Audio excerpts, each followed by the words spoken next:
Assalamu alaikum wa rahmatullahi wa barakatuh, my brothers and sisters mu dini ya Kiislamu.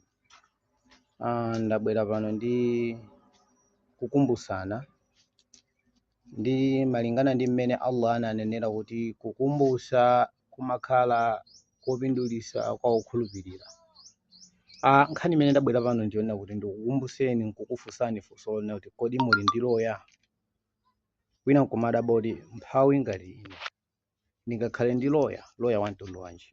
Loya amene ndikukambayo amene angazakutetezeni inuyo ku ng'anjo ya moto. Wina aliyense pa dziko lapansi amafuna atakhala ndi loya. Loya ndi yemwe amapangisa kunena kuti ngati walakwitsa ndiye kuti kapena kukutetezera chuma chako, ngati wakumana ndi maupandu ndiye kuti amakhala akuteteza zinthu za iweyo, umoyo wako, chuma chako, zinthu ngati zimenezozo. Ine lero lino ndikukufunsani kuti kodi muli ndi loya yemwe angazakuteteze umoyo wanuwo, angazateteze thupi lanulo, angazateteze maso anuwo ku ng'anjo ya moto kapena mkono wanuyo? Kodi loya amene ndi uti? Loya amene tikukamba apa ndi ntchito yabwino.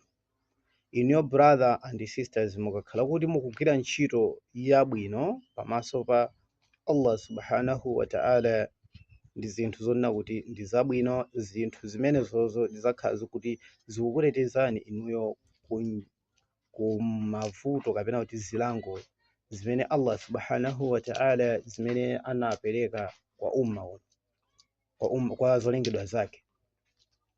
For example, m'bale wanga inuyo mutakhala kuti mwina Allah mafunso am'manda, ingobwera pafupi pa mafunso am'manda, akukufunsani kuti man rabbuka, inuyo kupezeka kunena kuti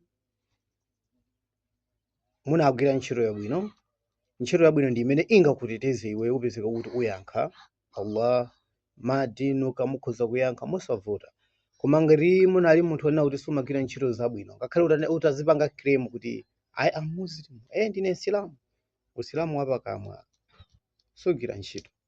Ungokhala kunena kuti umakhulupirira kuti ndi Mulungu mmodzi, koma ukalandira chilango pa nkhani ya kusampembeza Allah, nkhani ya kumana kukhala munthu wowumira osapasa anthu chithandizo osowa, nkhani ya kusapemphera, zosiyanasiyana zambiri zimene zili zofunikira m'Chisilamu. Zimafunika kuti tizipanga zinthu ngati zimene ziyazo kuti zizatichepesere chilango kwa Allah, ndipo tizapeze munda wa mtendere uja umachedwa kuti Jannah.